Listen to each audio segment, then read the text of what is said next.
Hey, everybody, quick heads up. We were really excited about this episode and then listened to it and realized that there were some echoes and some audio weirdness, but we liked it so much we still wanted to release it. So I am sorry. We are sorry. All of us are deeply sorry. Mistakes were made. Mistakes were made. It's the passive voice. None of us made the mistakes. Mistakes were simply made by the Lord only knows who. I'm sure it was me. But it's a good episode. It'll benefit you. So please just accept our apology, forgive us, and enjoy the episode. You're listening to the Current Reality Podcast, where we talk about staying anchored in biblical reality within the current of modern culture. I'm Michael Clary. With me is Wade Thomas, who appears to be holding our new branded No, actually, Christ this King is Church a, believe it or not, Oh, Gospel Project mug. a gospel project Yeah, mug. Okay. we have several guys. I really like this about this new building. We're able to open the building up for members to like work out of the building. And it's really enjoyable to just like have impromptu conversations with church members because they work remotely and they're able to use this building as their workspace. Anyway, that guy made coffee this morning and I had 38 mugs on my table because I just grab them from the kitchen and then don't take them back because that's just who I am. You know that. Our listeners may not know that, but you could probably tell from my voice that I'm not exactly the most organized. You're like the nutty professor. It's like he's IQ of 180, but you walk into his office and it's scattered paperwork or papers everywhere. And I fear that it's more like Oscar from The Odd Couple. Do you remember The Odd Couple? Okay, Oscar was the sports writer, and it was like his mattress was on the ground, and dirty underwear was all over the place, and like he had one skill, and it was just writing about sports. Yeah. Anyway. Which AI will do that for you now. Yeah, I'll do that. Anyway, so he brought me this mug out of the kitchen and took the dirty ones out, one of which I believe had mold growing in it. It was the That's gay disgusting. unicorn mug, I think had mold growing in it. Have you not seen that one? I don't think so. There was like a rain. Did you drink your instant coffee out of that Not mug? this, because he made coffee, so today I drank his very... Like kind of the artisanal, very refined coffee. A coffee snob. And he would not, if he's listening to this, which he does listen to the podcast. So, hey, Scott, but he would absolutely admit that he's a coffee snob. Anyway, no, but normally what Michael's referencing, if you were a curious listener about my habits as far as drinking coffee, is I drink instant coffee because I'm not going to make a pot when nobody's here yet and I get here pretty early. $2.97. I got a tin of instant coffee, so generic that it literally just has a clip art picture of a mug on it and says the words instant coffee. And when you open it up, and this is what I you drink it every morning unless somebody's here to make real coffee. When you open it up, it smells like the inside of a mop bucket after you have mopped a speedway. And I love it. And at what point does it cease being coffee? Long before it. So it's brown hot liquid. Yeah, I think there's probably even like a little asterisk next to the coffee on the jar. Probably. But hey, man, it gives me a feeling of being adult early in the morning, and that's what I want. So, anyways, I'm drinking out of a gospel. That's how not pretentious you are. Yeah. So, anyway, we digress. I'm Michael Clary. With me is Wade Thomas. We work for Christ the King Church in Fort Thomas, Kentucky. Makes this podcast possible. And so as of today, so we're recording this on April the 30th. What is this, the 30th? So this is Wednesday. This episode will drop on Friday. And so when this episode drops, the conference, King's Domain Conference, will be 6 days away. It is on May 8th through 10. And it is not too late to register and come. In fact, we would love it if you do so. There's another promo code that will and if you're like an avid listener, I've discovered a quirk in the system. It will accept multiple promo codes. And just if you know multiple promo codes, you can just add them on top of each other. Which we're not going to fight the system. We'll just I'm not live. policing that. So. There's another promo code, Smallfish, but we'll explain that promo code to you. So this is a little weird, kind of funny. Somebody alerted us to a Reddit thread that is it's based out of Cincinnati, and some people saw our conference and who was speaking at it, and put two and two together and like, all of these speakers seem to be favorable towards Doug Wilson. And Doug Wilson derangement syndrome is a thing. Like you say Doug Wilson's name, and some people's heads will explode.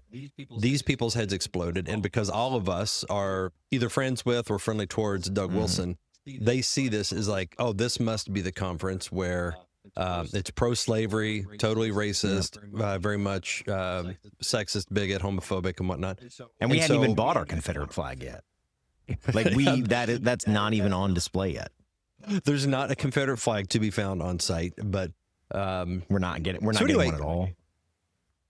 I don't think we'll have a Confederate flag. News to me, but okay. That would be sending the wrong message. But so word around the campfire, we have moles in very high prominent places. I won't say who or what or where. But we'd have moles that can feed us information. And one of the moles told us that there are protests that are being planned. And there will be some protesters at the conference. And and I think there's probably two different groups of people. I was processing this with one of my friends who's a member of our church here, and he was kind of looking at the data. He says, I see two groups of people here. I see like kind of your secular, radical, feminist, LGBTQ type people. There's that group.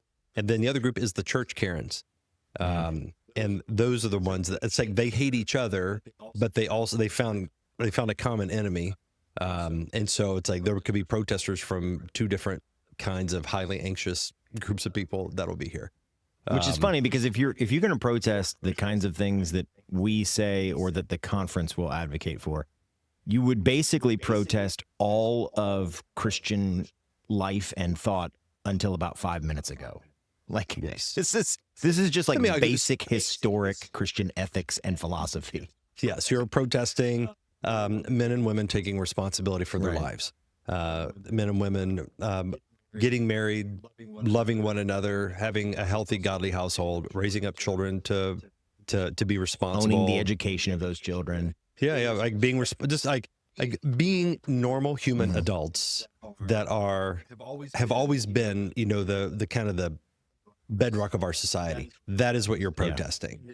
And it's because you're highly anxious and you've bought a liberal narrative that these things are evil and totally to be avoided. And so you're protesting normalcy and goodness. And a lot of people I've noticed are embarrassed of Christianity. They like people who believe in Christ, I have noticed, are embarrassed of Christianity. And then they get irritated with you when you're not embarrassed about it.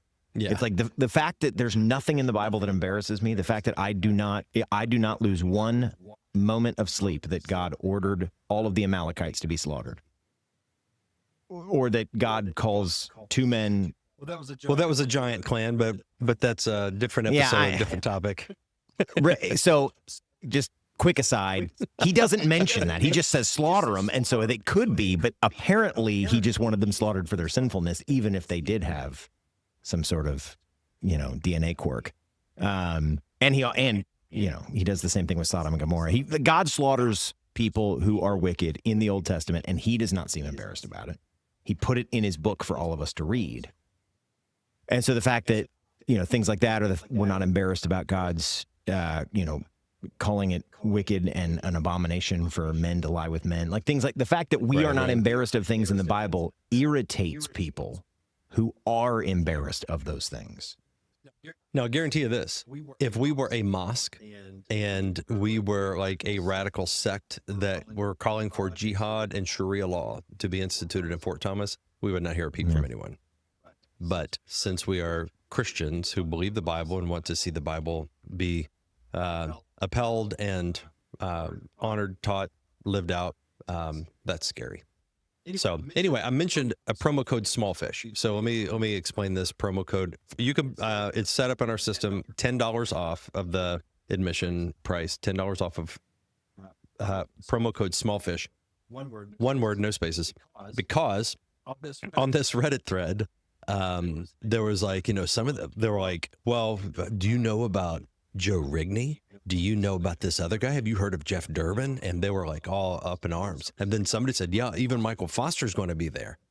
And then somebody else said, well, Foster's kind of a small fish, and Michael Foster he thought that was hilarious. And so he took a video. So if you know Fatboy Slim, it's kind of does a lot of instrumental kind of dance type of music, but he did this song called Weapon of Choice.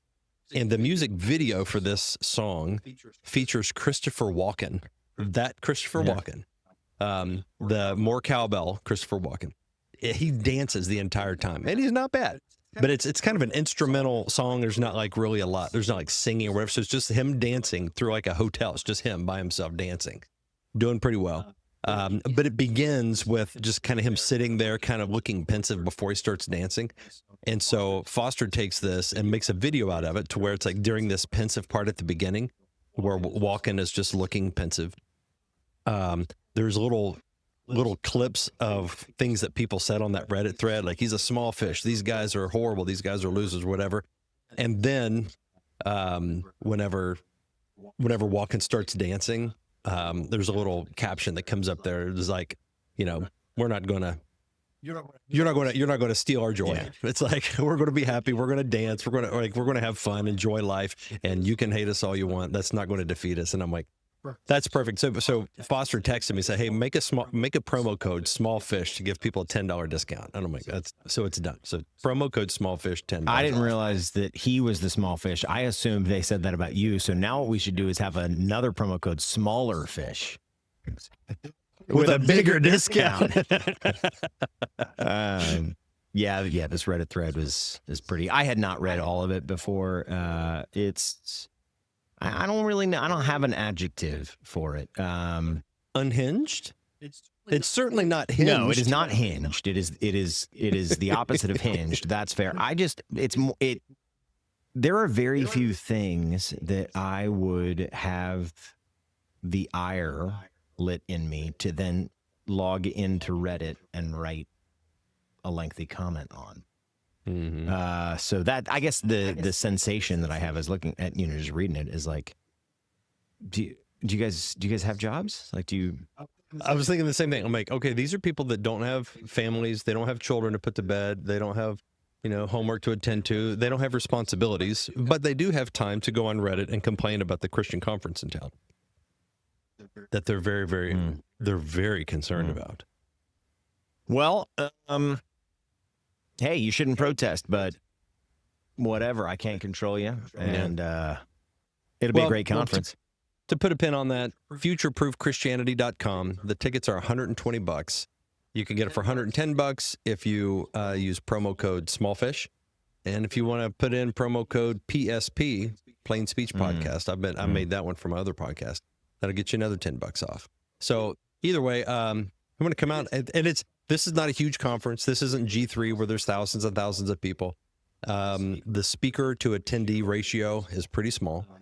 So I have a chance to meet the lineup is guys that I just have enormous respect for. Guys that I like. If I were in any of these towns and was not a pastor, I would want to go to these guys' churches.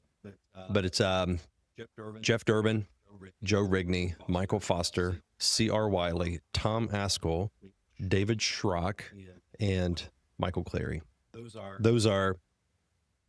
I think it's a stellar lineup for the price, and I think you'll be very encouraged and have a chance to meet some great like-minded people. So I hope you come out. Futureproofchristianity.com. Register. Meet us in Cincinnati next Thursday, and we'll have a good time.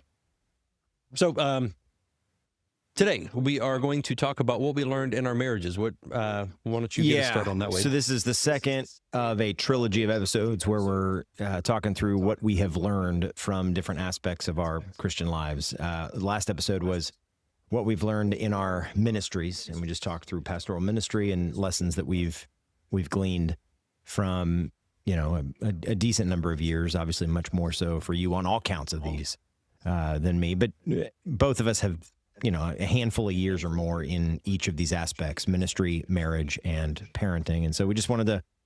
How long have you been married? It'll be 16 years this year.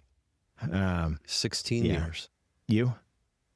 25. 25. So yeah, So your marriage is old enough to drive a car. My marriage is old enough to rent a car. to rent that car. So your To rent the marriage car could rent that the you're old car enough that to then I could drive.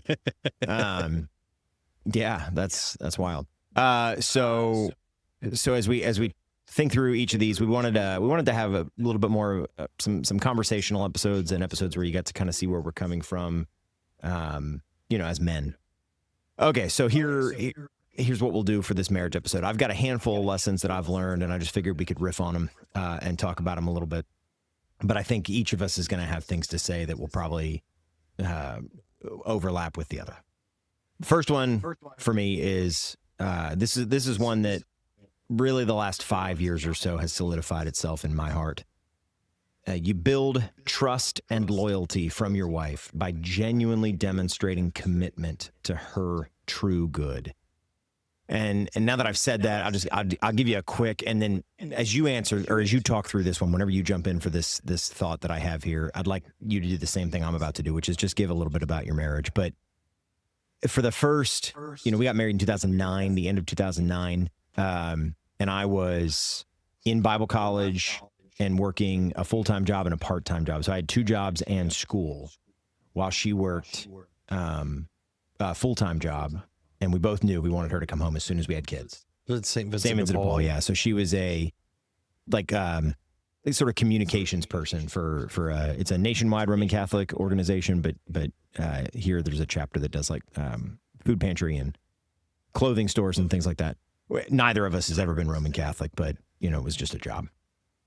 Anyway, that beginning of marriage for me was because of the 2 jobs and school there was a lot, and I was a youth pastor at the time and a worship leader. And so there was a lot on my plate, and I allowed that stress, I think, to make me way too short fused and just self-focused. And I'm not talking cops called or throwing things out the window short fused, but just irritable, grumpy, and just constantly thinking about what is going on with me and what paper I have that's due and what I have to do at the church or what. And it took me a while I think to really strengthen the muscle of I am responsible for this other person and her body and soul and financial well-being and everything. I'm responsible for her.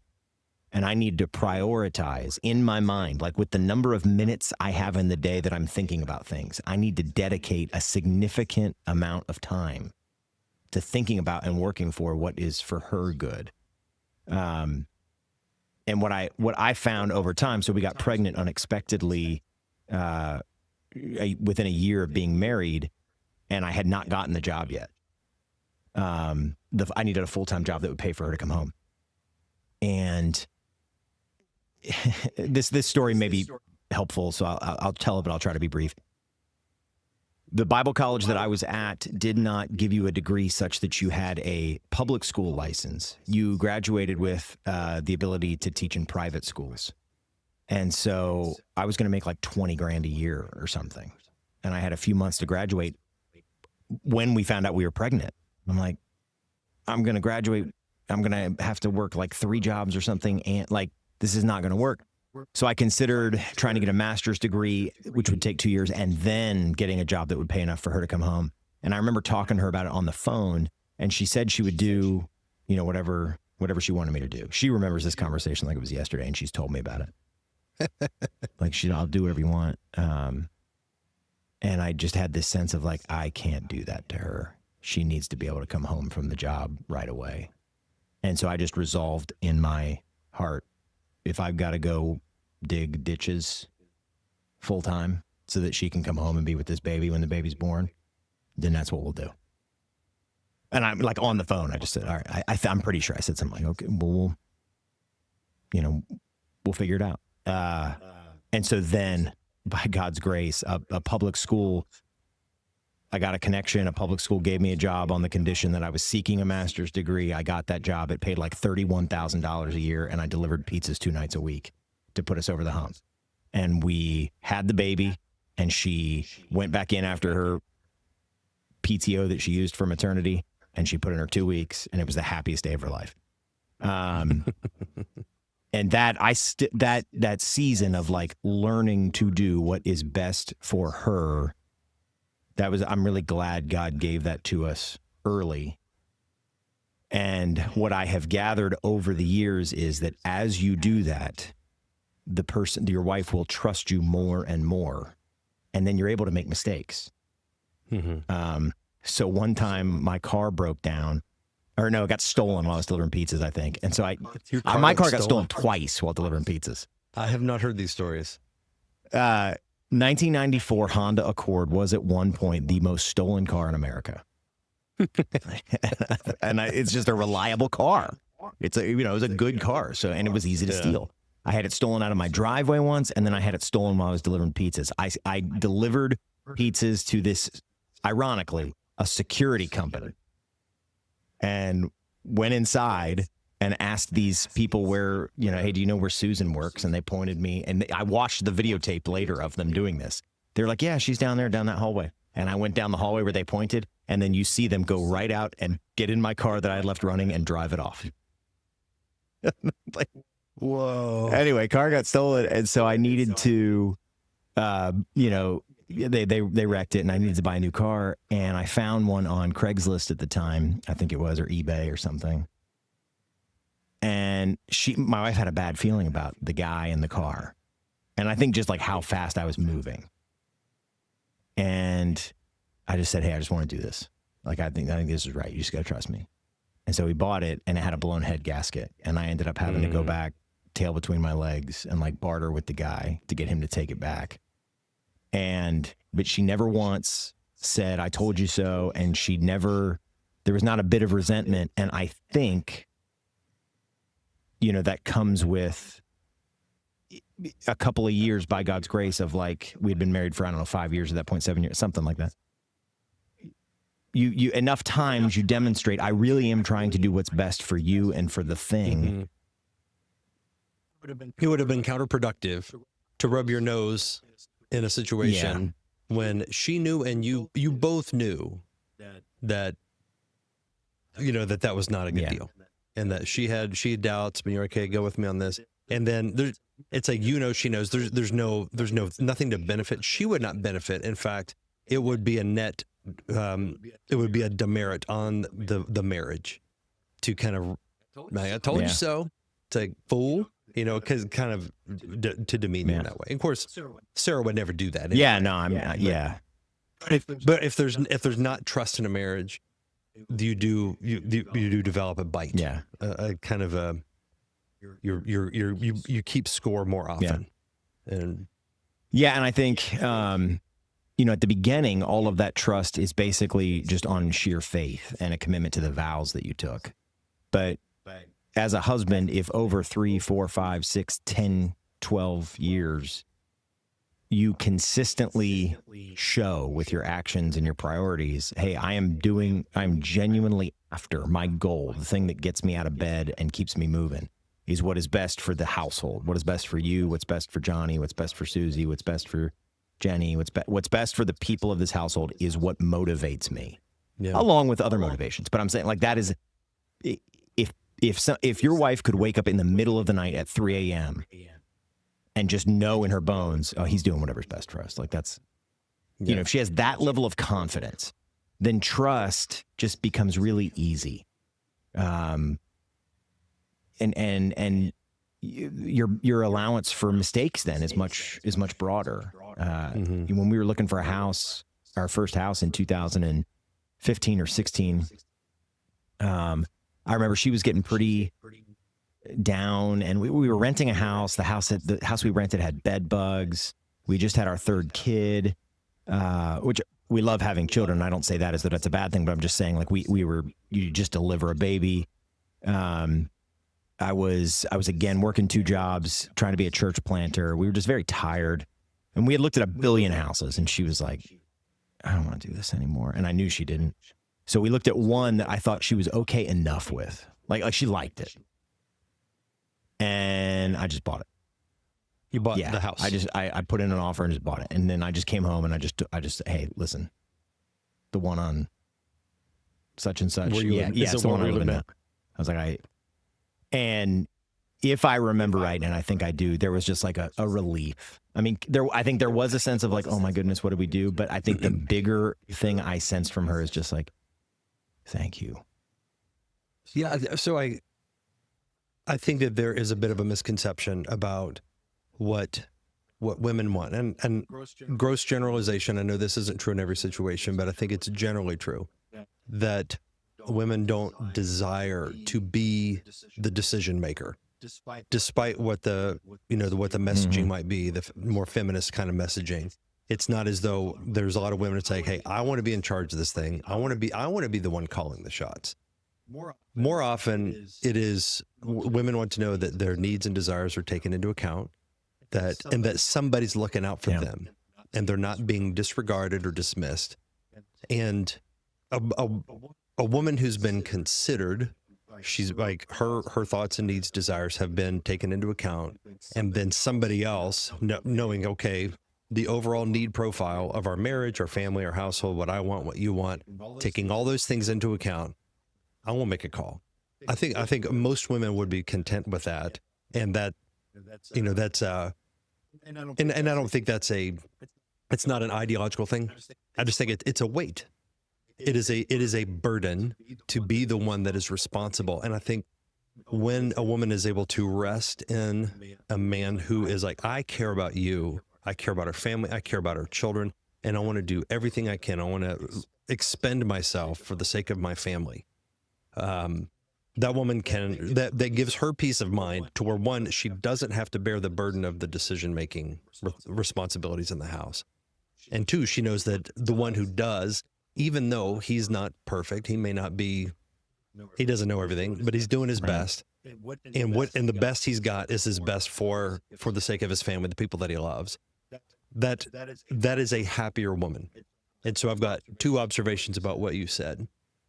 One is the way you said it is very similar to the definition of love that I've used many times over the years, which is to biblically define love. It is an unselfish commitment to the highest good of the beloved.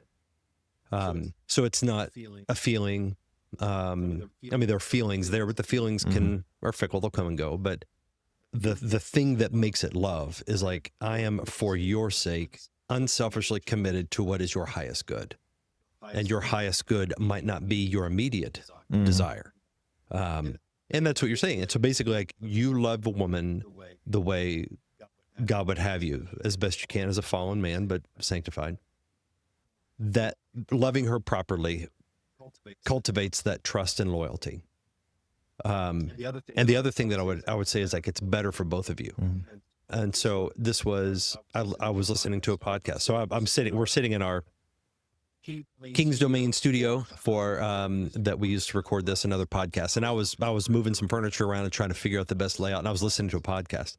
It was, I think it's called Modern Wisdom. It's a British guy. Yeah. Are you familiar with this? That one. I think this is a secular I don't get any impression he's Christian, but he would say things that we find useful. Yeah.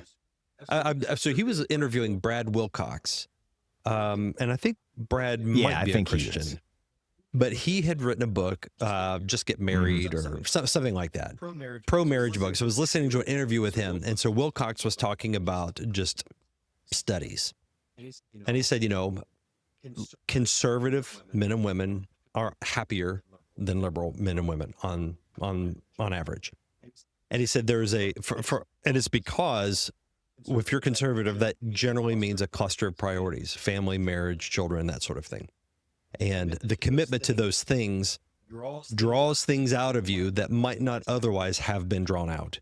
It's going to draw out of you the things that you described. So if you're a single guy that doesn't have any responsibilities other than just paying your rent for yourself, you're not going to worry about, I gotta deliver pizzas to feed my family. You're just gonna be like, I want to live in squalor because I don't care. Why should I care? I have nobody to care for. But that's not good for you, even though that might be what you more are inclined to in the moment. And so he was saying, like, people with these conservative priorities, it makes them happier because it forces them into roles and into duties that more conform to happiness, although they might be unpleasant at And first. correspond to their actual nature. Because you were not Yes. made as some sort of nebulous, ghosty, human idea. You were made as a man or as a woman by God. And so certain lifestyles and certain patterns of living will take advantage of your nature made by God and help you to live into your nature created by God. Mm-hmm. And other lifestyles will either mute it or almost, make it atrophy. I mean, like the stereotype of the guy who's just like in his mom's basement playing video games all day. And I know people like this. That stereotype exists for a reason. That is, you are letting something that is essential to your humanness. You were made a human man, and your masculinity and taking responsibility and initiative and all those things are like an essential component of who you are, and you're letting them totally atrophy. Yeah. What human being could ever be happy if they're just taking an essential part of who they are and just... Yeah, and y'all hear guys talk about this, kind of like the loser stereotype. It's like a guy that has no responsibility. It's like, man, I just sit around, I can eat pizza, drink beer, and play video games. What a life! That's amazing. And I hear that, I'm like, that sounds horrible, because I've seen the happiness that can come from just being responsible and working hard. But in those cases, like people that live according to those priorities, they are happier. And ironically, so the people that'll come and protest, I know these are not happy people. It's because they're rebelling against God. They're here to protest God, His word, the way God made the world and God's people. That's what they're ultimately here to protest. But the least happy people in the world are feminists. I think that's true. That's true. And the people that they are protesting, there'll be protesting people that, on the whole, all things considered, are more joyful. Yeah. And I know you and I know Sarah very well, very personally. And I'm like, Sarah is a very happy, content woman. Yeah. I don't. I've never heard her complain. I don't know that I've heard her complain that many times either. Like I am beyond blessed. Yeah, you're blessed with a good woman. So I would say it's a credit to her and the Holy Spirit's sanctification in her life. 1. 2, it is a credit to the priorities that you have committed to in your marriage that does produce a result. There is a version of you that is not sanctified, not really walking in the Spirit, and that is just a miserable bore to be around, where she's still going to be her, but she's not going to be her thriving the way that she is now. And that's because God made the world the way He did. And the more we walk in His ways, it does make for happier, healthier marriages. Yeah, and the great irony is men who are committed to what the scriptures actually teach about manhood and womanhood, by and large, conduct their lives with more love and reverence for femininity and actual women than feminists. Absolutely. So the lifestyle that we advocate for in the spheres in which we have responsibility, our churches and our homes and our friends and stuff, the lifestyles we advocate for ends up producing women who are, by God's grace, happy, content, have children who will love them and sing their praises even after they're gone, and whose lives are filled with life and vitality and joy. The kind of thing the feminist, blue-haired, the thing that world produces is a joyless woman in a cubicle with no children and a live-in boyfriend who she kind of tolerates and has no idea what life is about. Mm-hmm. Yeah, in that interview I listened to with Brad Wilcox, evidently in his book, he uses the was it live, love? It's like 3 words: live, pray, laugh, or it's like a book, like a novel, I think. Not eat, love, pray. No, that couldn't be it. Well, there's the thing that you see Christian girls put in their houses, and then there's the thing that was the title of this book. I don't remember what the title of the book was, but whatever it was, he was talking about either the character or the author, but he was just saying like this. I think it was the author, just like this woman is just quite self-evidently unhappy and is bouncing from relationship to relationship and discards people, always in search of a soulmate that doesn't exist. And that's what this gets you. It's more selfish. Love is, what can I get? I need somebody who fulfills my needs, somebody looking out for me. And I'm like, well, somebody that loves you will do those things. But if you enter into a relationship on those terms, then the relationship is about you, and you're not thinking about the other person. You're only responding to what you get from them, and that's not real love. That's more transactional. No, yeah, that's you loving a feeling. I just told somebody this earlier today. We were talking about, childhood and teenage infatuations and stuff.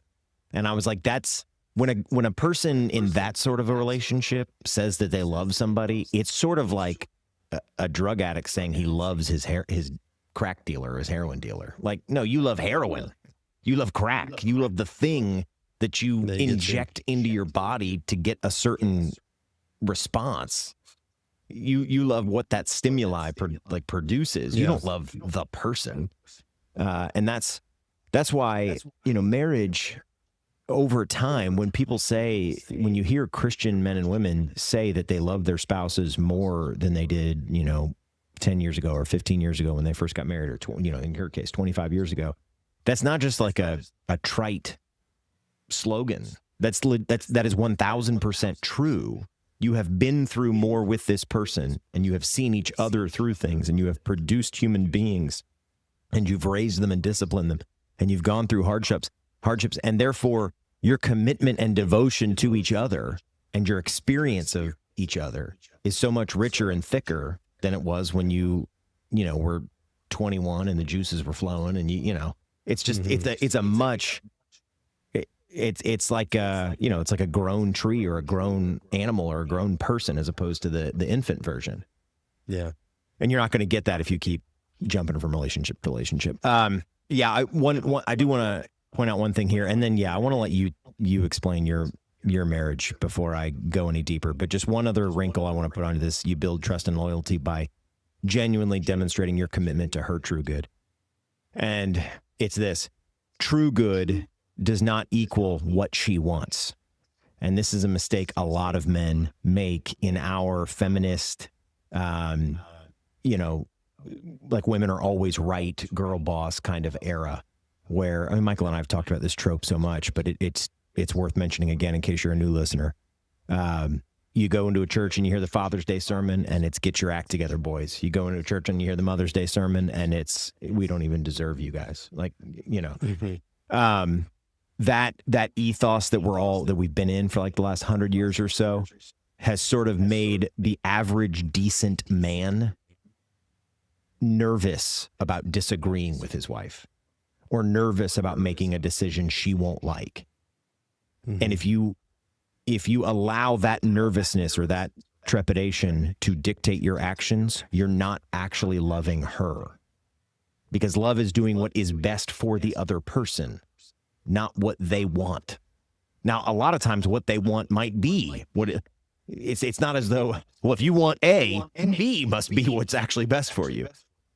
But it's a happy event when they line up, but they're not always going to line up. And I don't think Sarah would mind me using as an example. She was nervous about homeschooling, nervous for understandable reasons, not because of the concept, but just because of her own, she thought she wasn't smart enough or whatever, which is hogwash. I love seeing my wife teach my kids. I come home and they've learned anyway, but I knew I could not let that anxiety dictate what we did for the family. And so I was like, we're going to get there together by the time it's time to make educational choices. But, having the posture basically of, I need you to trust me on this, that this is what's best for us and what's best for our kids. Well, the husband is the one who will give account to God for the overall marriage. And so I think both in both cases, husband and wife seek the true good of the other, and it's not automatic that what either wants is what's best. But the disparity here is that they are not accountable to God in the same way. There's an asymmetry. Like, the husband has greater account because the husband is the head of the home and God holds him accountable for the overall health and well-being of the home. And so he will answer, both will answer in the answer to God for how they loved. But the way that a man loves is one of the unique qualities of it, is that he is responsible for making sure that what is best is what actually is sought and pursued in the home. And let me throw this out there too for wives who are listening, or husbands if you're listening. I guess this is useful for you to hear too. Wives should honor their husbands for that. You should honor and respect your husband because the Bible says to, and God does not seem that interested in giving a billion qualifiers. I always point out in 1 Peter 3 and Ephesians 5, it's interesting he wrote that in an age in which husbands had unquestioned authority, and he did not put any qualifiers. Like a dad could do anything in the ancient world, and God did not feel the need to be like, now when I say submit, remember, if he tells you to sin. Now, obviously, if he tells you to sin, you shouldn't submit, but I'm just saying God did not put any qualifiers. It's interesting that he didn't put any, but the second in 2025, we preach those passages. I don't mean you and me, but I mean the average American preaches those passages, and they're like, now, I'm not saying. Anyway, you should honor because the Bible says to, but also you should honor your husband because no man is going to want to, no human would want to give me all the responsibility and make me completely, and also treat me like dirt.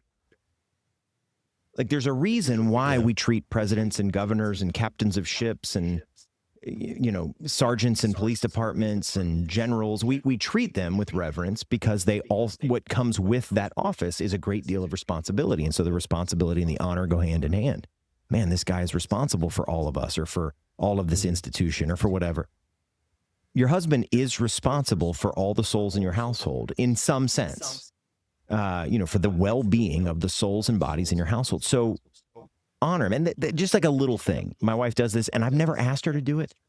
And I didn't even notice, I can't even remember when it started. At some point in the last few years, she started like just making my plate at dinner time and like putting it in, like setting it down, and it always like looks really nice, and she makes a point of like how she does it. It's a very small thing. She draws no attention to it whatsoever. And I don't even know that, I think the kids probably notice it, but in like a very innocuous way. It's not like I'm a king. I don't even sit at the head of the table. The way our dining room is set up, like I sit on one side. But almost every time, it is like a little shot of like both. Wow, that's like, I feel good about who I am. And it's also a little shot of like, oh, that's right. Like I'm really important here, and what I do matters, and I should take that seriously. Mm-hmm. It's a subtle way to honor you. And I've noticed how often it seems like men will praise their wives, praise the women in their lives. And I know it's like it doesn't hardly stand out. What does stand out is when I hear the opposite. It seems fairly rare because, and I think it's rare because I notice it when it stands out when it happens, is whenever I hear a woman praise a man for something good, noble, right. It's like, my husband, he is so competent. I appreciate him. It's like, I don't hear that kind of language very much. It's less common in our day. But I hear all the time guys talking, man, my wife, she works so hard, man. She's a rock star. She's, smoking hot or whatever it is they say. I'm a doofus. I don't even know how I got her. Like, you hear that kind of thing all the time. But I'm like, for any women listening, that it is.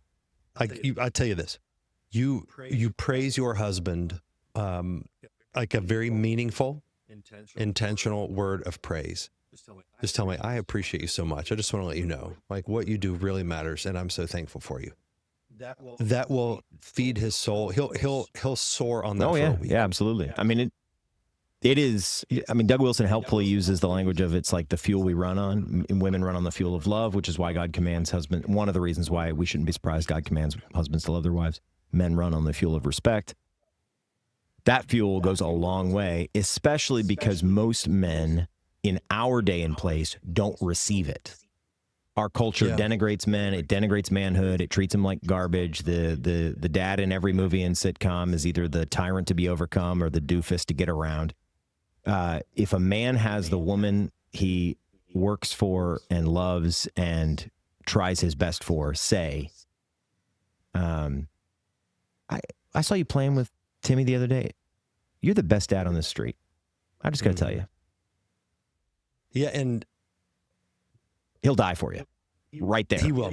And when men and women in the workplace, whenever there's adultery, it is hardly ever is it about sex. Yeah.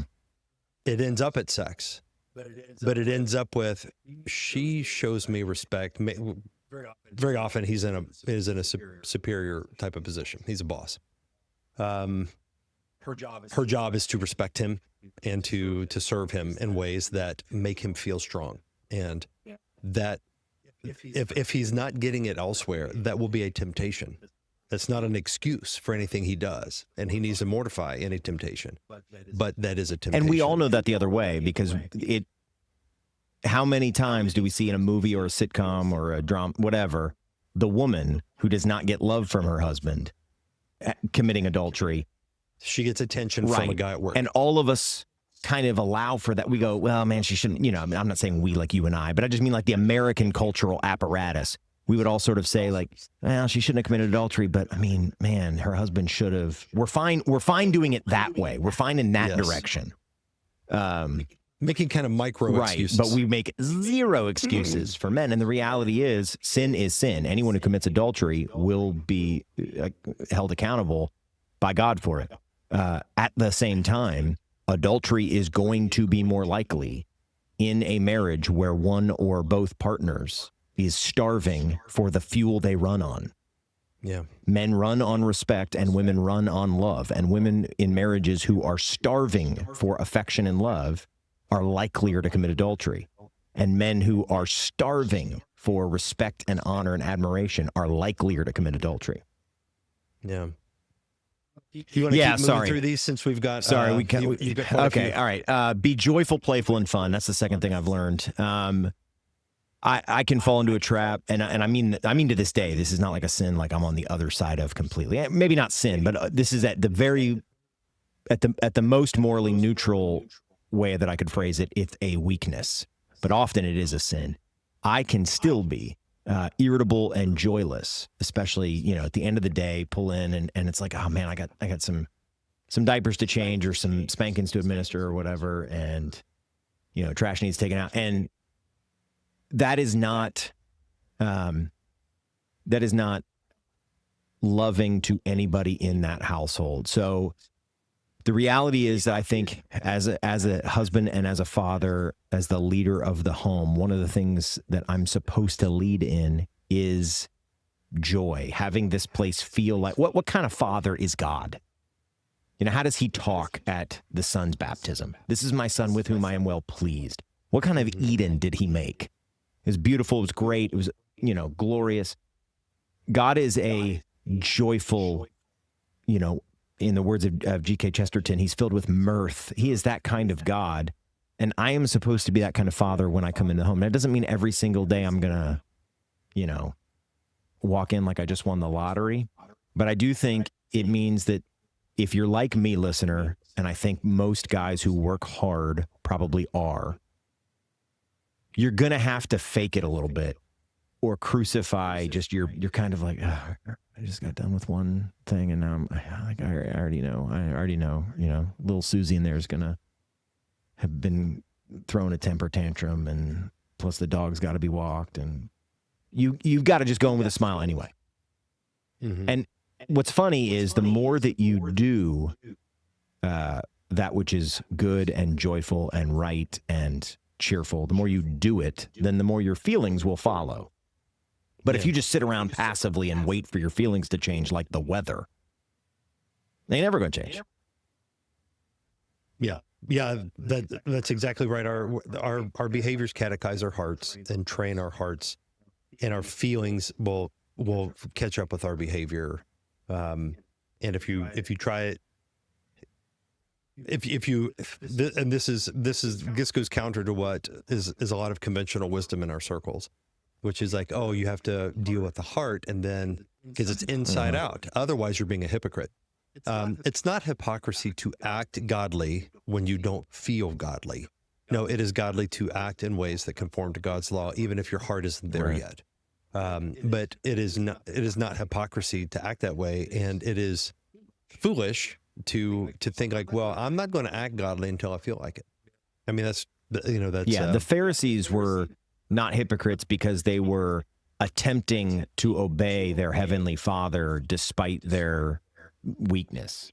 They were hypocrites because they were pretending to know the God they didn't know. It was a mask. Yeah. They were putting on a mask for the. That's what a pretender is. Somebody who affects, like, look at me. I have this identity as a such and such. When you don't. But to say, look, I know I'm a child of God, but my feelings are not today, this Tuesday. They're not acting like it. Whatever. My feelings aren't in charge. I'm gonna. And so the reason why I think this is such a gift to your family, and it's good for you too, is that a family is a team. A family is a covenant unit. You know, they're bonded together by the marriage covenant, and the household is a real category in the Bible. Joy is what makes that thing work. Joy bonds everybody together. It makes people want to be there. They're excited to have that last name. They're excited to be working towards the family goal, whatever the family goal is. That evening, it might just be taking a walk around the neighborhood, but they're happy to be there because daddy's joyful, and daddy's joy is sort of sparking all these little joy fires. But if daddy comes home resentful and mopey and self-pitying and irritable, if that happens for a long enough period of time, people begin to resent their last name. I can't wait to get out of this house. Yeah. I may obey you because I have to, and I may do what I'm supposed to because I have to, but I really do not like this place or these people. And I'm using hyperbole. You know, it's not as though your kids literally won't like you if you're, you know, but I do think, generally speaking, if over a significant enough a period of time you are joyless and mopey and Eeyore when you come home from work or on the weekend or whatever, I think that's what you can expect. You can expect a house of people who will kind of resent being there. Yeah. That was my experience growing up with my stepfather. The bad one, Not my current stepfather, but one before that. He died last year, but I hated being home. Yeah. I loved being around my mother, and I stayed with her because one, out of love for her, but also out of I don't know, there was something within me that wanted to look out for her, and I knew that my stepdad was a dangerous guy. But by the time I was 18, I'd had enough. So I mean, I was 18 years old, fresh out of high school, and I was like, I got out of there, you know, shortly after graduation. Every dad listening to this, like, that should chill your blood, because that's, if you love your kids, that's the worst possible thing you could imagine. Yeah. Is your kids someday saying about you what Michael just said about his stepdad. One of the things I most love about my life, one of the things that is I am most delighted about as a feature of my existence, is that I still like calling my dad. Like, I just enjoy it. And it is a feature of the fact that he's the opposite of self-pitying. He's joyful, and I know he's dedicated to my good, and you know, the people he loves, they're good. And so, and that didn't cost him. That's not a difficult thing to do. It was basically just being cheerfully committed to the family over time. Yeah. Okay. And also, don't be thin-skinned and defensive. Don't take yourself too seriously. One of my favorite characters in literature is the nephew Fred from A Christmas Carol. I read A Christmas Carol every year. And so that's one book that I've got, like, practically memorized. And Fred, there's this line in you've seen the movies, The Ghost of Christmas Present, you know, I've seen Scrooge. Okay, so, all right, so Scrooged with Bill Murray. Bill Murray. Nice. I can't, it's been so long since I've seen Scrooged, I can't remember if there's this vignette in that. But there's a scene in Ghost of Christmas Present where Scrooge goes to see his nephew Fred, who had invited him to Christmas dinner, and Scrooge didn't want to go. And there's Fred in there telling the story about how he went and invited Scrooge. And as he tells the story, he says, and I think I really shook him. And you, the reader, know that he did shake Scrooge. But he says I think, with my impassioned speech about the good of Christmas, I think I shook him. And Fred's wife and his relatives laugh at his expense. Like, sure you did. And there's this great little line that the narrator, Dickens, he says something like, and Fred, not caring 2 pence what anyone laughed at so much as they laughed right along with them. So who cares that I'm the butt of the joke? These people are having fun. Yeah. And that is a very fatherly thing. The stereotype of like the dad who comes out wearing the goofy clothes or makes the dad joke that he knows is lame, or like little things that dads do that are intentionally goofy to embarrass their kids, but also kind of make people laugh. That is actually a good fatherly thing to do. Like, I'm not going to take myself super seriously. And I'm not saying you don't take your reputation or your integrity seriously. You know what I mean? You don't take... You're not trying to impress your anyone. Posture, your status, what Jesus said about trying to sit at the head of the table. I don't care who sits at the head of the table. Everybody got a seat? Have a seat. Like, that kind of heart really does bless a household. Your kids will, and your wife will really, really enjoy it. Okay. Well, I'll try to move quickly. Know where you want to go. I said no in our notes. I put N-O. I mean K-N-O. I wasn't going to point it out. Know where you want to go. Know where you want to go. We don't train men well for this in 21st century America.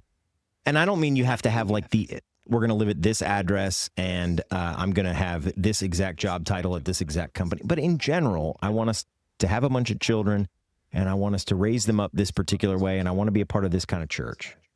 All right. Well, whatever it is, but have some godly priorities and be like, this is where we're pointed. Adam had a task and a list of responsibilities before God even gave him Eve, and then he gave him Eve as a helper to the end of those tasks. Keep the garden, name the animals, here's your helper, fit for you. None of the animals is a helper fit enough for you. This is a helper fit for you. Similarly, like a man, be pointed somewhere and invite your wife, your potential wife, and then your wife and children into that. And then you're going to have to make course corrections. I was going to be a teacher. Then I was in retail management. Then I was in middle management at a company, and now I'm an associate pastor. You got to make... Your mission did not change. That's a good point. In all of those vocations. That's a good point. Yeah, that's a good point. I mean, what funded the mission did. Yeah. But I think it's the language of submission is frightening for a woman who doesn't know where she's going.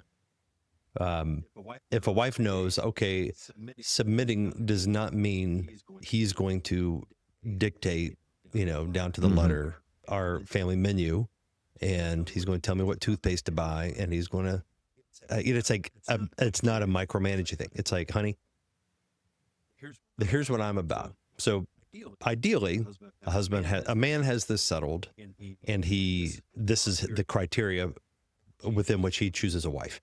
He's like, here's what I want out of life. I want to raise up. I want to have a family, and I want to raise up these children, and that is my mission.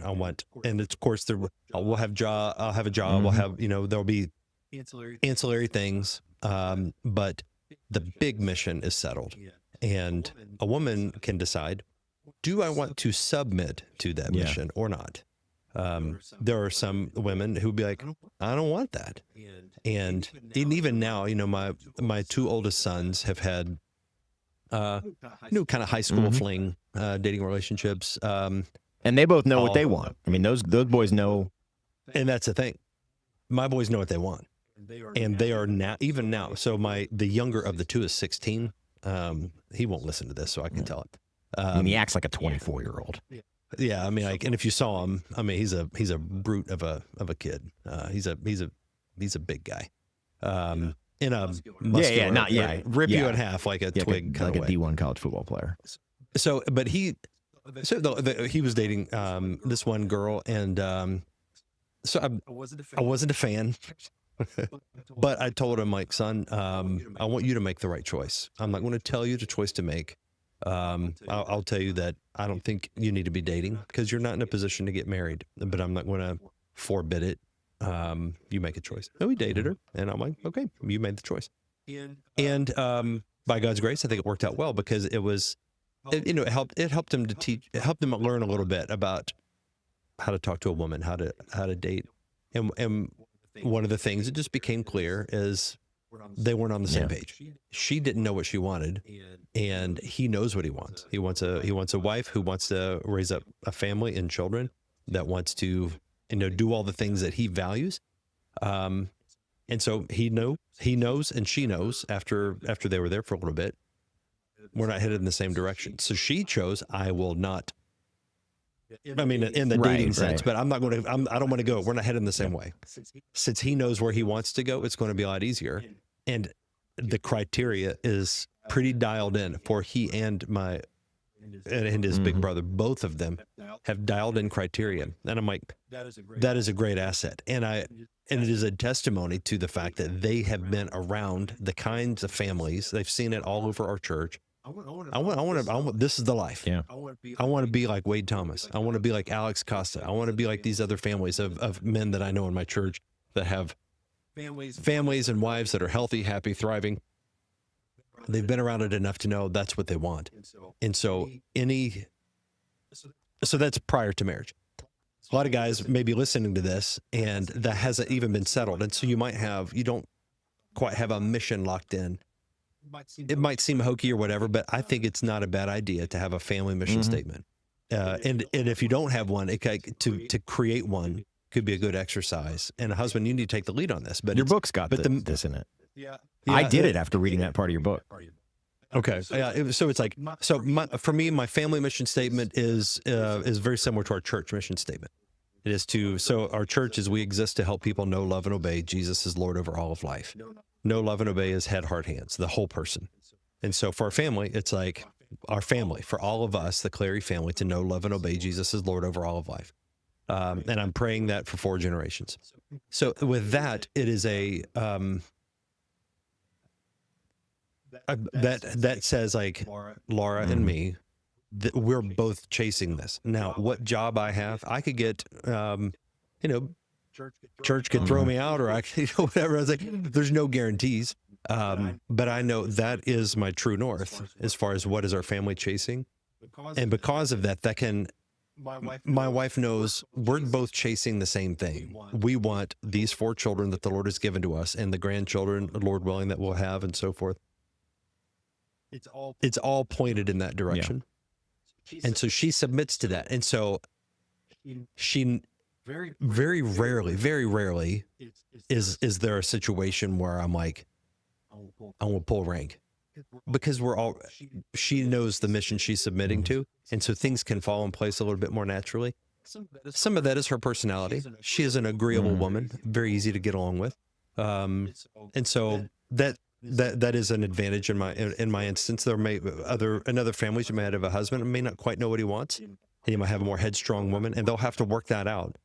But if it's worked out, then that gives clarity to where it can that, like, solving that one question or answering that one question will resolve many arguments over trifling things that could come in the future.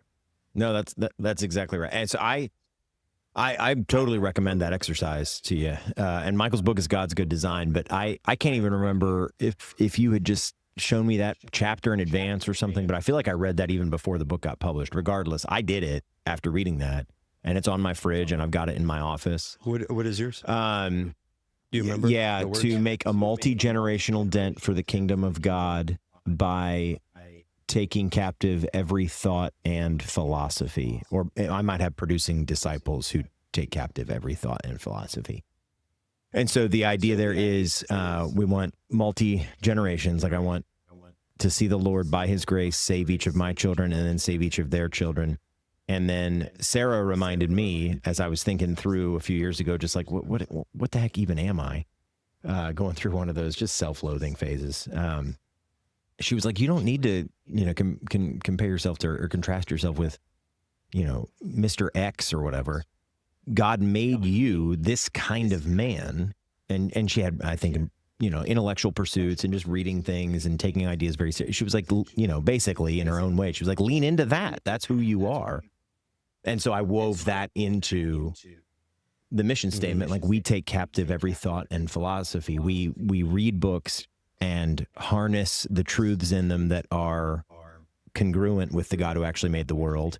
And we learn what is poisonous in certain ideologies and philosophies, and we learn why it's poisonous and the danger of that poison, and we eject it and warn against it. Like, we debate things as a family. We talk about things as a family. We not perfectly. I'm not trying to make it seem like if you walked into my house one day, it'd be like, everybody's just reading the Synods of Dort and like, in the original Latin or whatever. But that is kind of the flavor that I have tried to bring out, because I'm like, these kids are mine. That's the kind of guy God made me. We've got another guy working on the church here right now, working at the church, who, like, he's building a house. And that's just not me. I mean, I want to be good with my hands insofar as I'm required to be, but that's not how God made me. Yeah. I guess it's a long-winded way of saying, let your missions to go through the exercise of you as the husband, you as the father, saying, okay, what kind of gifting did God give me? And how does that correspond to what he wants me to lead this family towards? Yeah. Yeah. So here's one last thing I'll say about this is there's every family mission statement, or just mission, regardless of whether or not you have it as a statement, it needs to align with the purpose for which God created the household. And so there's going to be core elements that are common to all. So every husband and wife should have as part of their mission statement that they are raising up, like, one of the purposes of marriage is to raise up a faithful seed. And so, and there are things that you can't control. You can't control if you're barren, but right. But there is it's a disciple making. It's going to mirror the Great Commission, but at a family level. It's like God has given us people, and we will make disciples of these people. And so that's the core. So think of it like a car. Every car is going to have wheels. It's going to take you from point A to point B, because that's the purpose of a car. But you might have some that are, diesel. Some are, muscle cars. Some are electric, whatever. But it's like there will be differences. So you've got the taking captive philosophy, and it's like that suits you. For me, like I really like to think of like being a whole person, holistic. So I kind of incorporate that language. What's common to both is a man and a woman raising up a faithful seed. That should be common to every household mission. And so start there. If this part of the conversation, stirs you up, start there. I'm like, okay, husband, wife, Lord willing, children, raising them up. Now, how might we particularize it, customize it to our own unique interests, gifts, strengths? Which is no different than any other human institution that God has made. The church, the nation, all of these things. I mean, you could argue the nation wasn't God authored, but that it's a feature of, the way humanity developed. Regardless, these are real things. These are real human structures accounted for in God's word, nations and churches and households. And what does one thing all three share in common? They have distinctions based on the kinds of people in them. Yeah, one body, many gifts, that kind of thing. Okay, so I'm going to try to zip through. We may close it up once we hit our normal 90-minute mark and see how much is left, and I don't know, maybe do a part 2. But regardless, I'm going to try to cover the ground that I think is essential as quickly as I can. This next one I do think is essential. You need to honestly deal with, which means, and by deal with I mean talk about, prepare for, think about the implications of your children, all of it. You need to deal with the consequences of feminism. Feminism has affected you and your wife. It has. I would be shocked if there is a single listener of this podcast who has not been noticeably affected in some way by feminism. It doesn't matter how patriarchal you think you are.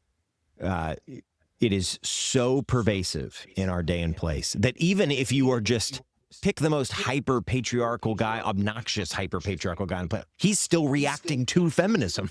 Yeah. Well, there's some people that make a joke that, people that are kind of coming after, people that are attacking guys like that think and speak the way we do. And guys that think like us will say, you would have church disciplined John Calvin out of your church. You would have church disciplined Martin Luther or John Knox or any of our heroes out of your church. And that's because these guys spoke in such a way that predated feminism. And so it's like that is like these guys would not they could not function No. because feminism is not only something that influences us, it is the operating system. It's like you cannot live in this society without making some accommodation or accounting for the fact that it is feminist. Yes, exactly. And so I want to kind of give you an example here. I wanted to see if I could find, I'm not going to be able to find it probably, but there's the passage in the pastoral epistles where Paul talks about, Tell me what it is. I'll look it up while you're talking. I might be conflating two different passages, but wives going house to house or women going house to house being idlers and gossips, and then also I think it's First wives' Timothy 5. tales. Both of those things are in the pastoral epistles without any embarrassment whatsoever, because that's a real feature of the world, that women can derail households by this particular sinful pattern that women are more prone to than men. That's just an obvious feature of the world that until feminism, nobody was embarrassed about saying. Just like in our day and place, we are correctly not embarrassed to tell men not to be rageaholics. Everybody knows men are more prone to the sin of anger.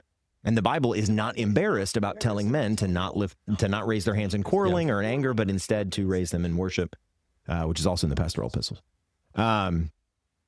I found yeah, the one. if you don't mind reading it. So I'm not sure where the wives' tales one is, but the one that the first I mentioned is 1 Timothy 5. So Paul is talking about enrolling widows in basically a food assistance, poverty relief, widows and orphans type of thing. But he's given stipulations, like she's got to be at least 60 years old, and this is not a universal law mandate for all churches of all time, but it is a something as a contextual consideration here is like women in this context, they got to be over 60 years old, and if they're younger than that, then they ought to be remarry if they're widows.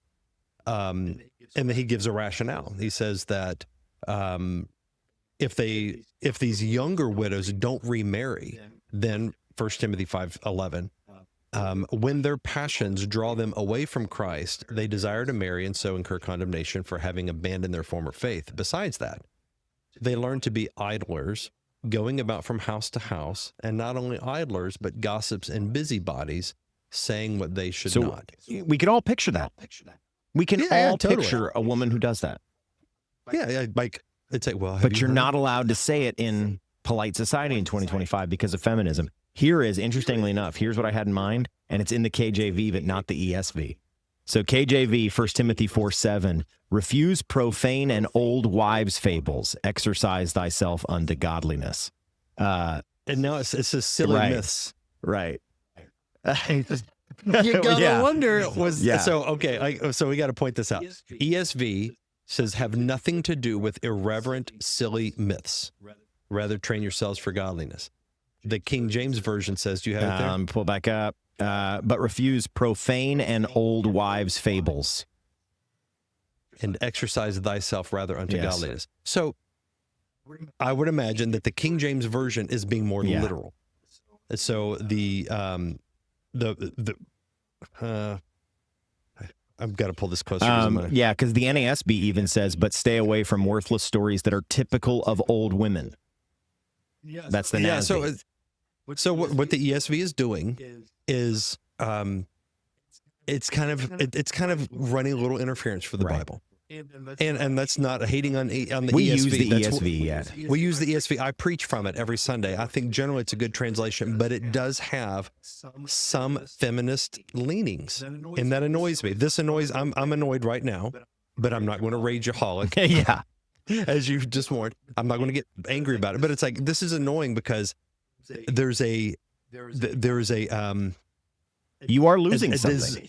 You're losing something, and what it is, it's like what you're losing is the uniquely feminine, not uniquely. It is a feminine temptation to traffic in kind of what am I thinking of? Superstition, wives' tales. Horoscopes. Getting like some weird new thing that I saw on YouTube that is supposedly going to get rid of this rash, or like there's a reason why you can, whether you want to admit it or not, listener, you can picture this. You can picture a woman who's gotten this particular thing jazzed up inside of her because of what so-and-so said or what she saw on the internet or. Yeah. Well, it's just because like men and women process data differently. And this is great. Like this is not the fact that I'm describing this is not a sin or a flaw. It can be if it is not kept just in like check. male aggression is good, but can. Yes. So if there is an intruder breaking into your home, women, you want your husband's male aggression to manifest. Because his male aggression, his anger, how dare you break into my home and threaten my children? I'm going to rip you limb from limb. You want that is good and godly. But it also can be sinful. That's why 1 Timothy 2 says, raise your hands in prayer, not in quarreling and anger. So what we have here in 1 Timothy 4, it's a similar thing. It's subtle. The ESV says it's silly myths. What makes them silly myths? Well, the KJV gives us a little bit more specific information. It's like, it's the kind of silly myth that women tell. I just looked it up. The word it means old womanish. So the word itself is graodes. It means like old womanish or common to an old woman, that sort of thing. And the thing is like there are male versions of this, but it's not going to be a silly fable. It's going to be crotchety old man, irritable. Or no, I was going to say it's like genealogies and speculations. Okay. So it's like you have some of these guys that will nitpick your doctrine to death because men make distinctions. That's what men do. It's like when God told Adam to name the animals. He's like, categorize. Here's the genus. Here's the type of animal, and you're going to categorize them. And that's what men do. Men bring order by drawing distinctions. Women they're more relational, and so going house to house can be good. House to house. So even truth is a relational thing for women. And so a woman is going to be more susceptible to deception if it comes in the form of a person she trusts. Whereas a man could like, wait, if you come in here saying something stupid, I'm going to be like, I love you. I trust you. That was kind of dumb. What are you thinking? That's just because men think of truth differently. So Paul is pointing out a uniquely feminine temptation that men can fall into too. And it's not like women are worse sinners, but that's the thing. The ESV, and I'm annoyed because the ESV is trying to obscure something that can make women feel uncomfortable. And there is certainly, I'll be curious to go back and look at earlier editions of the ESV, because I know that Crossway had some controversy over one kind of boilerplating their translation and like we're never going to release new editions, and two, about women being on the translation committee. And if women are on the translation committee, there's going to be a higher likelihood men are okay being hard on other men. You're not going to have a man softening language, condemning heresy or something, just because another man might be the one guilty of it. No, a dude's going to be like, no, it's heresy. Boom. But if you have a woman in the room and you have a text that says like, well, these old womanish myths, woman is going to be like, what? Is that sexist? That seems kind of sexist to me. Let's call it silly myths instead. And you see the downstream consequences of, even though the ESV, I'm sure none of the guys who work on it are themselves feminist, but the feminist air that we're breathing and the feminist waters that we're swimming in, that led to a real world thing right here that you just saw, which is that you didn't remember, or it didn't occur to you that I was referencing a scripture because the ESV doesn't call it old wives. And I think probably just because I'd read the KJV, whatever, some prior thing, it had lodged in my... Well, I was familiar with that language, and I thought, well, that must be somewhere else. It was the same... We're looking at the same text. And the phenomena that we're talking about, it's like, I know we're getting a bit far afield here, but it's relevant. The phenomena about being influenced by feminism, like 90%, that might be a stretch, 80% maybe of evangelicals will say, I am not a feminist. It's like the label feminism is... that's a negative. It's not a label that a lot of people would affix to themselves because they know that that's kind of that's negative. But the ethos, the concepts, the way that the feminism operates is in what Wade would say, it's in the most patriarchal of people. And so picture this in let's say the Crossway Bible Translation Committee boardroom, sitting around a table, everybody's got their Nestle on Greek New Testament sitting out, and they're like going over language and kind of debating and voting and whatnot. There's going like the fact that a woman is in the room and might be advocating for something is going to have an effect, because guys will argue with one another very directly, very pointedly.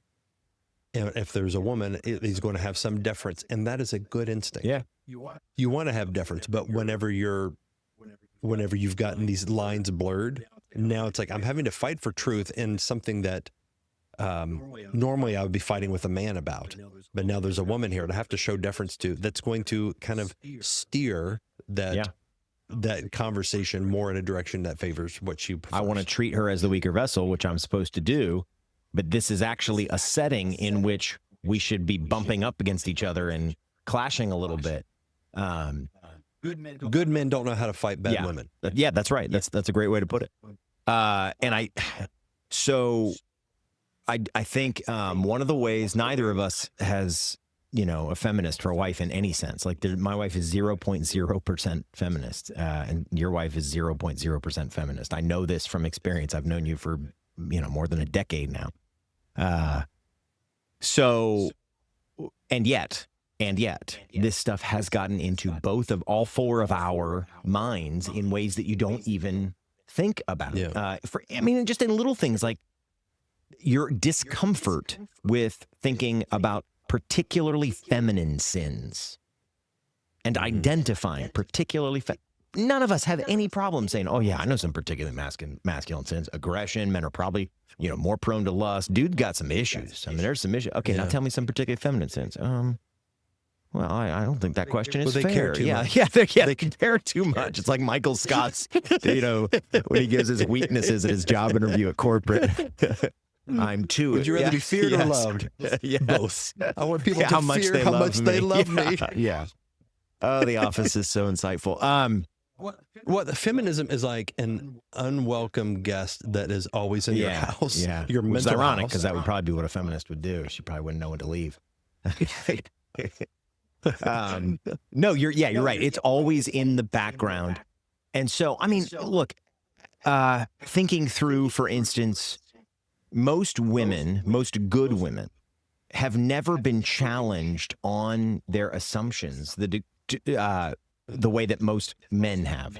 So most men who have been in a church for any number of years have had their thoughts, their feelings, their assumptions challenged.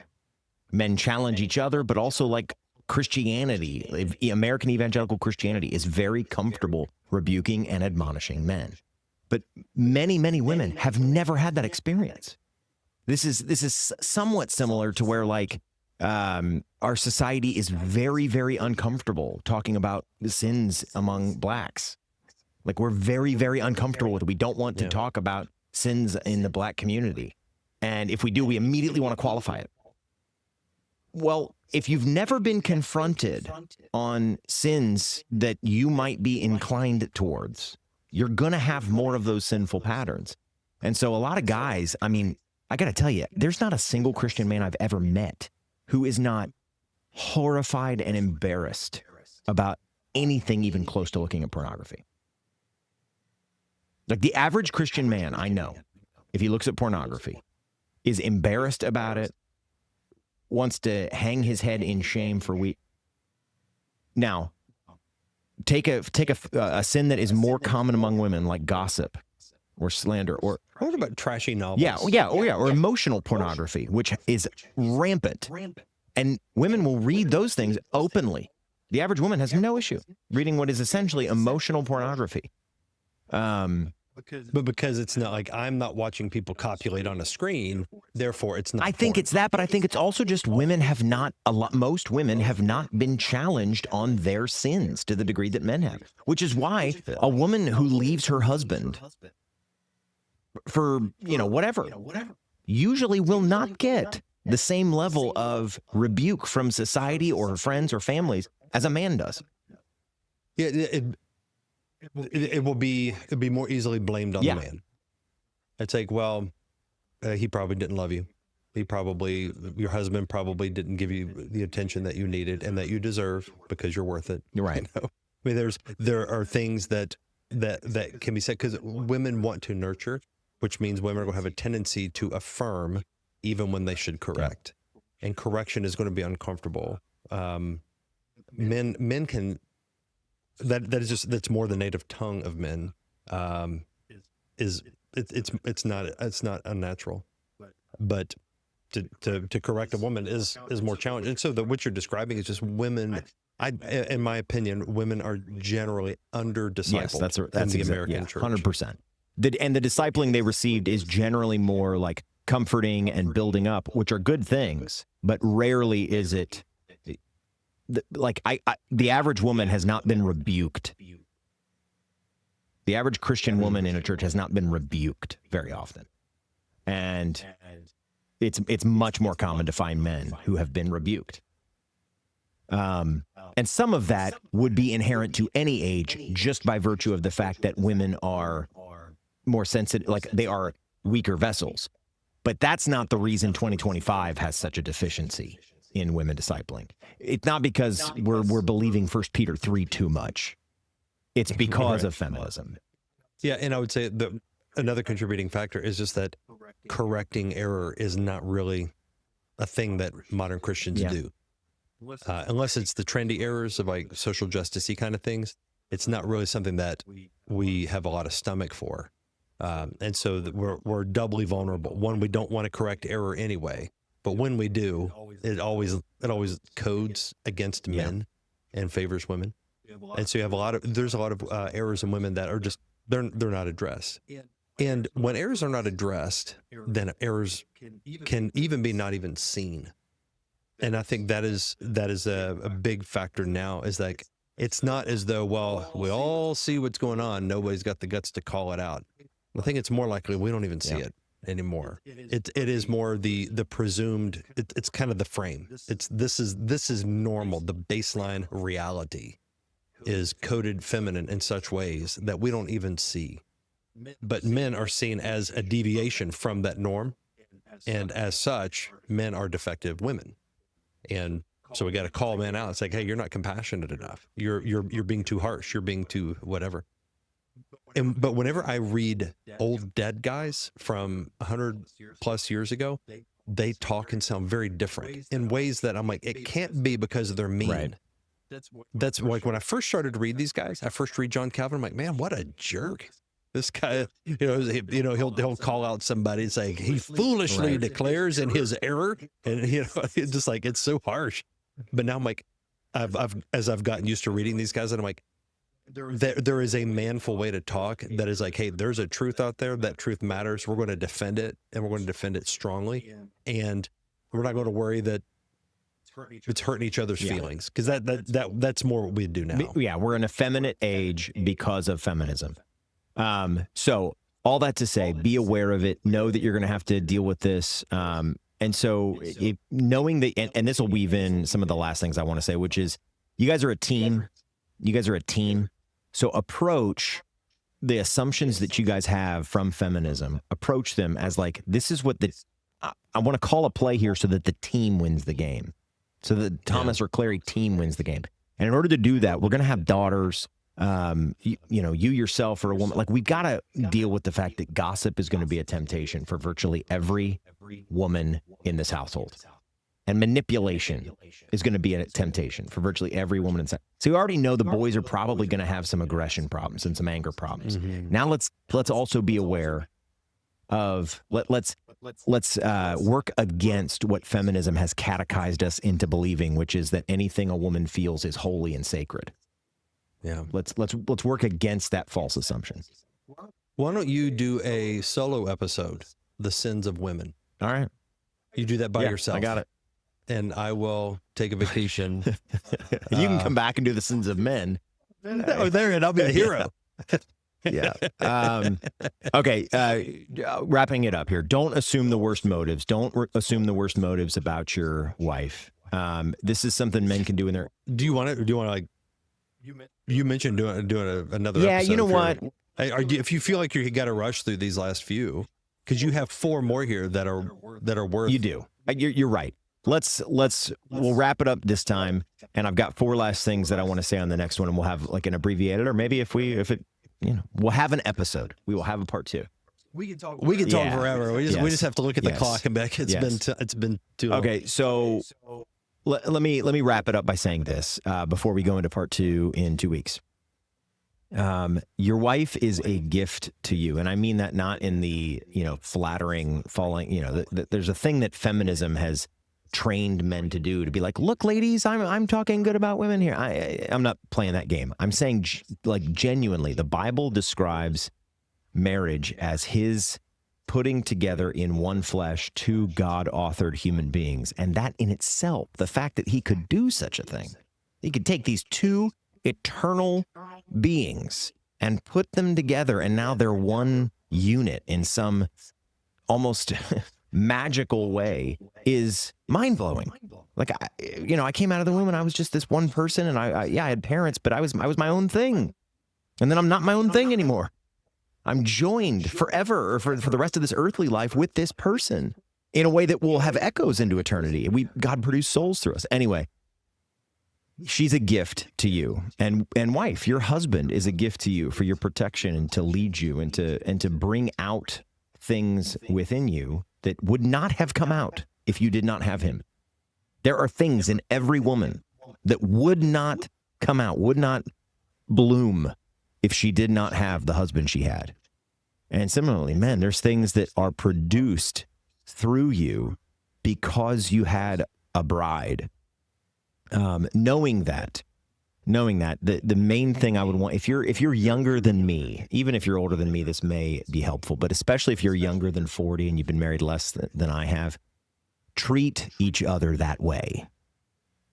I know if you've been married for a few years, it's not like every day's your honeymoon, but generally try to come home and be like, this is a real person made by God, and we're like one flesh now, and I get to be with her forever and do things together. That's awesome. And the more you live like that and see her like that, the more she will be happy about being your wife. And wife, the more you treat him that way, the more he'll be like, is it time to go home yet? All right, be blessed. Thank you for listening to the Current Reality Podcast. Feel free to send us some feedback at currentrealitypodcast@gmail.com. If you found this episode helpful, consider leaving us a positive review and sharing it with a friend. The Current Reality Podcast is brought to you by King's Domain in Cincinnati, Ohio.